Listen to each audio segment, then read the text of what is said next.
Para comenzar, mencionaremos qué son las narraciones digitales. Estas consisten en combinar narrativas y contenido digital, incluyendo imágenes, sonidos y video, con el objeto de crear una película corta, usualmente con fuerte contenido emocional. Los encargados de crear este video son Enrique Aguirre Rosas, América Carolina, Kendall Alfredo y Jacqueline Marisol. Conozcamos un poco acerca de los tipos de escalas.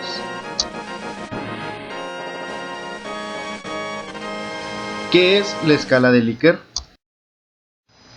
Este tipo de escalas es utilizado generalmente para conocer las actitudes y el grado de conformidad que las personas poseen al momento de ser encuestados ante cualquier afirmación que se les proponga.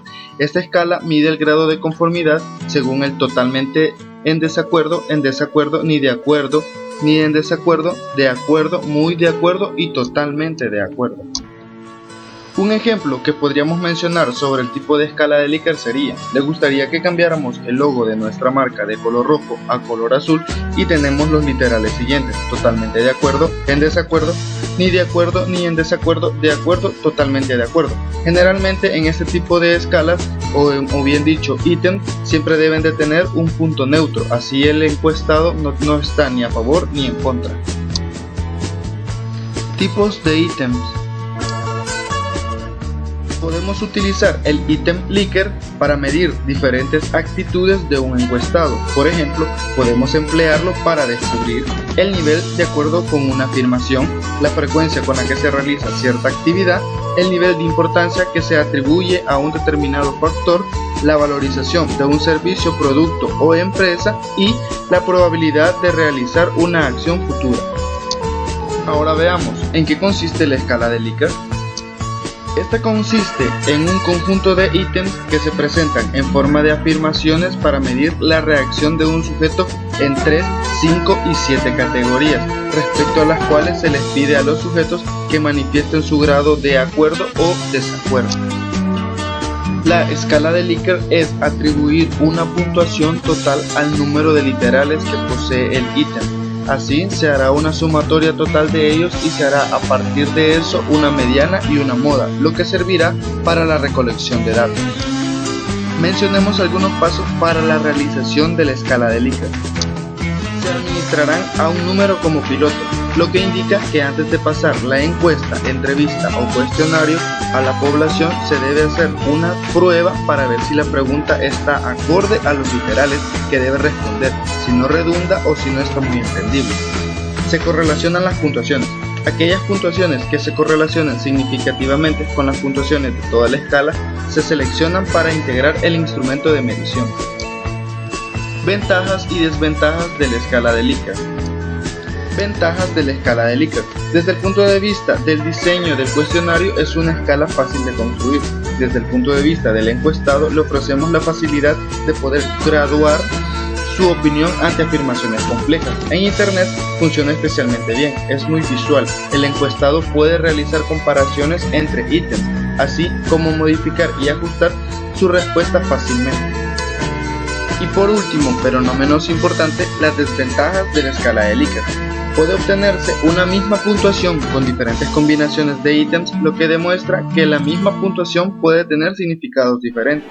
El problema está en determinar cuándo tiene consecuencias para el significado de una misma puntuación, el hecho de poder ser alcanzada por distintos medios y cuándo no las tiene. Mencionemos algunos ejemplos de la escala de Likert apegados a nuestro tema de investigación. Como ejemplo 1 tenemos de la escala de Likert apoyados a nuestro tema de estudio.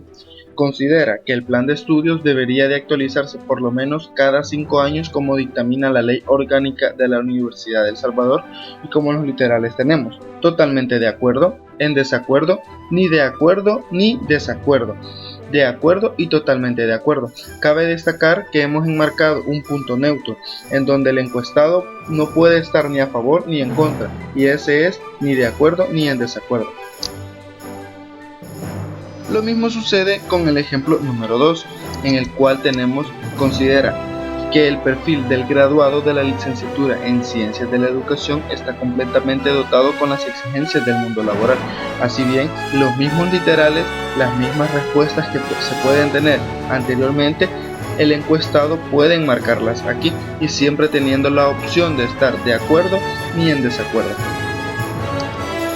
Y para finalizar con el ejemplo 3, considera que la frecuencia de la actualización del plan de estudios de la licenciatura en Ciencias de la Educación debe ser más constante para mantener los niveles de actualización propicios que toda buena empresa debe poseer. Totalmente desacuerdo, en desacuerdo, ni de acuerdo ni en desacuerdo, de acuerdo y totalmente de acuerdo. Así bien, podemos ver cómo la escala de Likert es de suma utilidad y es una de las escalas más fáciles de hacer. Gracias por su atención. Continuemos con la siguiente escala. Escala tipo Thurston. Louis Leon Thurston, Chicago 1887, Chapel Hill 1995. Psicólogo estadounidense, se doctoró en la Universidad de Chicago, especializado en psicometría, desarrollo de nuevas técnicas para medir las cualidades mentales. ¿Qué es? Es un conjunto de ítems graduales que permiten diferenciar a los sujetos en relación a una proposición, la cual medirá el grado de favorabilidad o desfavorabilidad dependiendo del criterio de la persona. ¿En qué consiste? Consiste en pensar un grupo elevado de preguntas o proposiciones con relación a una actitud a la que se pretende medir, ya sea favorable, adversa y neutral en sus grados. Estas proposiciones se someten a un grupo que hace de jueces y se les pide que señalen la valoración que a su juicio objetivo tiene el ítem o proposición respecto a la actitud en cuestión. Proceso de construcción. Número 1. Especificación de la variable.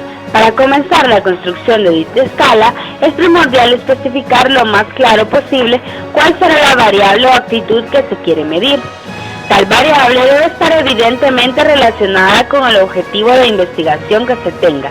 Esta misma debe ser clara y objetiva, ya que de ella dependerá toda la escala. Número 2. Recolección de enunciados. El siguiente paso es la recolección de información con las que se construirán los ítems que van a componer la escala. Dichos enunciados pueden ser extraídos con diferentes métodos. Existen 3 fuentes de información. La primera de ellas es la literatura sobre el tema. Al igual que todos los métodos de investigación, se da una revisión de la literatura. Hay que revisar tanto literatura específica relacionada con el tema de investigación como otras escalas que también intentan medir lo mismo u objetos similares. Número 2. Entrevista previa, otra etapa que se encuentra mucho en el proceso de investigación como instrumentación. Puede ser individual o grupal, con el cuidado que las personas a las que esté referida se considere representativa de la población a la que se va a investigar o que representa alguna de las variables que se va a investigar. La número 3 es la propia intuición, sin descartar el genio o la imaginación del investigador que construye la escala. Hay que recordar que no hay ítems buenos o malos, ya que si esto se quiere ver, debe recurrirse a un proceso de decisión depuración. Número 3. Selección de los ítems. En esta etapa se da un filtro de los ítems. Estos deben tener en cuenta las características lingüísticas y gramaticales para la construcción de los mismos, su estructura lógica y sus características generales para ser tomadas como válidas. ¿Qué condiciones deben cumplir? Todos los ítems deben tener relación con el objeto de estudio. Cada afirmación debe presentar una sola idea, sin contener doble significado. Deben reflejar la actitud presente del sujeto y no pasada. Utilizar un lenguaje claro y simple. Como ejemplo, se tomará el tema proceso de actualización del plan de estudios y la relación que éste tiene en las oportunidades laborales de los estudiantes graduados de la carrera. En el Departamento de Ciencias de la Educación no se están llevando a cabo procesos de actualización del Plan de Estudios de 1998, debido a que es irrelevante en el proceso de formación. Deben realizarse cambios en el Plan de Estudios donde se integra el manejo de recursos innovadores, ya que este mejorará el rendimiento laboral que pueda tener. Número 4. Recurso a los jueces. Se trata de clasificar los ítems en una tarjeta donde se muestra la variable actitud en función de su grado de favorabilidad o desfavorabilidad de los mismos. Debe quedar claro que no se le pide a los jueces que expresen su actitud hacia los ítems, sino que los clasifiquen dependiendo de si el ítem muestra una tendencia favorable o desfavorable. Número 2. Una actualización del plan de estudios de la licenciatura en Ciencias de la Educación aportará para la obtención de mayores oportunidades laborales para los estudiantes graduados de la carrera. Se presenta una escala desde el literal A hasta el literal K, donde A es totalmente desfavorable, F es neutro y K totalmente favorable. Observemos los siguientes ítems. Se dan a continuación 6 referidos al tema que se planteó anteriormente. Las opciones son las siguientes: de acuerdo y en desacuerdo para cada uno de los ítems. El individuo entrevistado debe marcar con una X la opción con la que esté de acuerdo o en desacuerdo. Conozcamos un poco acerca de la escala de Guttman. ¿Cuál es el origen de la escala de Guttman? La escala de Guttman la concibió Louis Guttman en 1940 para integrar la prueba empírica de unidimensionalidad como parte del proceso de elaboración de escalas. Guttman desarrolló esta técnica para la medición de actitudes en una dimensión única. También se le conoce como escalograma de Guttman. Se caracteriza por medir la intensidad de la actitud a través de un conjunto de ítems. La escala con esos atributos es llamada por Guttman una escala acumulativa. La escala de Guttman es un instrumento de medición cuantitativo acumulativo. ¿En qué consiste la escala de Guttman?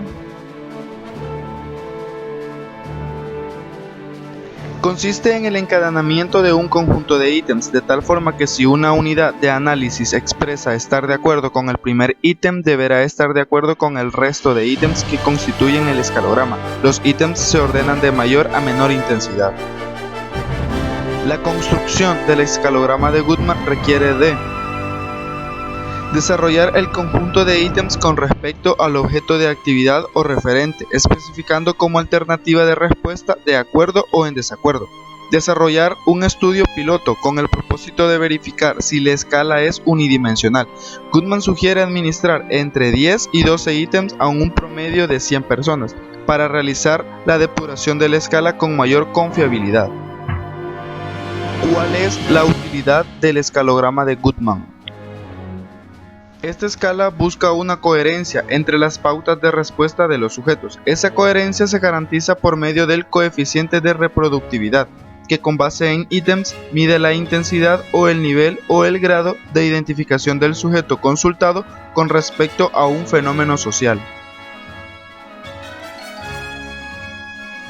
Consideremos algunos ejemplos. Así bien, en el ejemplo 1 tenemos 4 ítems. En el primero dice: el plan de estudio actual cumple con todos los aspectos necesarios para una formación que permita la competitividad en el área laboral. Su respuesta A, de acuerdo; respuesta B, en desacuerdo. Así bien, las otras 3 en lo mismo, son preguntas en las cuales el encuestado tendrá que responder, tanto ya sea de acuerdo o en desacuerdo, y este deberá contestar según su criterio. Así bien, en el ejemplo 2, el ítem 1, el plan de estudio actual implementa metodologías que permitan una construcción de conocimientos que atribuyen a la resolución de problemas en el campo laboral, de acuerdo en desacuerdo. 2. Las competencias actuales ayudan realmente a los estudiantes en su formación profesional, de acuerdo en desacuerdo. El Departamento de Educación cuenta con el profesional capacitado o con expertos en competencias requeridas por los empleadores actualmente para llevar a cabo un nuevo diseño curricular. de acuerdo en desacuerdo. Así bien, nos damos cuenta que este tipo de escala nos sirve para identificar si una persona está totalmente de acuerdo o en desacuerdo, o a favor o en contra de un tipo de idea. Escala de Wishgrove. Origen de la escala de Wishgrove. La escala de Wishgrove también es llamada diferencial semántico. Esta escala es considerada una de las más recientes, ya que el primer trabajo que la explicaba fue publicado en el año de 1952. Sin embargo, es hasta 1957 que se da a conocer el primer estudio que profundiza en el tema.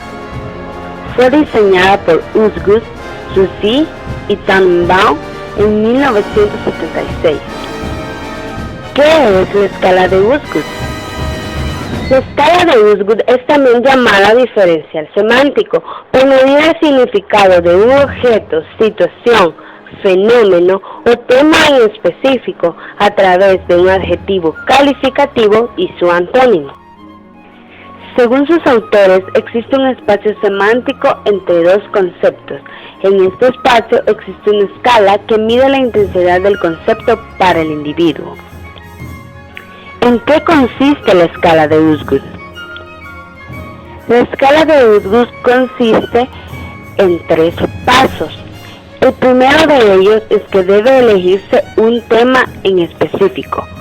El segundo es que debe elaborarse una lista de adjetivos calificativos y su diferencial semántico, que serían los antónimos, relacionados cualitativamente con el tema escogido. Con el paso 3 se traslada a la escala con 7 intervalos de diferencia entre cada antónimo y adjetivo calificativo respectivamente. La construcción de la escala de Wishgrove puede ser de 2 maneras: del más positivo intervalo 7 al más negativo intervalo 1, donde completo tendría el valor 7 e incompleto el valor 1. La segunda forma de construir la escala de Wishgrove es del más negativo al más positivo, donde el negativo tendría el valor de 1 y el más positivo tendría el valor de 7. Para el ejemplo, incapaz estaría situado en el intervalo 1 y el adjetivo calificativo capaz se situará en el intervalo 7. Algo muy importante es que para la escala de Wishgrove el intervalo 4 siempre será un intervalo neutro, no importando si se hace de la manera del literal A o de la manera del literal B. ¿Para qué se utiliza la escala de Wishgrove? La escala de Wishgrove se utiliza para, número 1, que el individuo evalúe el objeto en cuestión. Medir el significado que el objeto tiene para el individuo. Número 2, determinar la percepción de la potencia del objeto. Por ejemplo, fuerte, débil, liviano o pesado. Número 3, puntualizar la percepción de la actividad del objeto. Por ejemplo, activo, pasivo o rápido, lento. Veamos algunos ejemplos. Los ejemplos serán orientados al tema de investigación del equipo de trabajo. El tema es el siguiente: actualización del plan de estudios de la licenciatura en Ciencias de la Educación de la Facultad de Ciencias y Humanidades de la Universidad de El Salvador para la obtención de mayores oportunidades laborales en los estudiantes activos y graduados durante junio del 2015. Ejemplo 1. Cuando se mide un solo objeto. En el ejemplo se observa el objeto a medir, que es el siguiente. Las competencias que desarrolla el plan de estudios de 1998 son: los diferenciales semánticos se encuentran ubicados en la columna izquierda, que corresponde al valor del intervalo 1. Los adjetivos calificativos se encuentran ubicados en la columna derecha, que pertenecen al intervalo 7. Posteriormente, el entrevistado marcará el intervalo que más se acerque a su criterio personal. cuando se miden varios elementos, del más negativo, intervalo 1, al más positivo, intervalo 7. La siguiente escala está orientada a los estudiantes de la licenciatura para medir algunos aspectos importantes del Plan de Estudio de 1998. La pregunta 1. Los procesos de actualización en el Departamento de Ciencias de la Educación respecto al Plan de Estudios son lentos, intervalo 1, rápidos, intervalo 7. Veamos el ejemplo.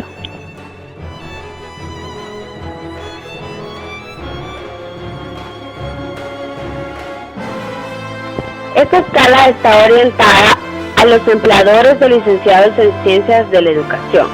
Como pregunta número 1, leemos: las competencias actuales de los licenciados en Ciencias de la Educación que se forman con un plan generalista son completas o incompletas.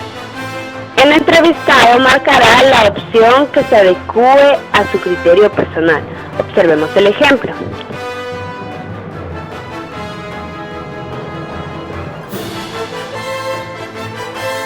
Esperamos que esta presentación haya sido de su agrado y sea útil para construir nuevos conocimientos. Recordemos, el trabajo en equipo se convertirá en el método de investigación científica John Desmond Bernal.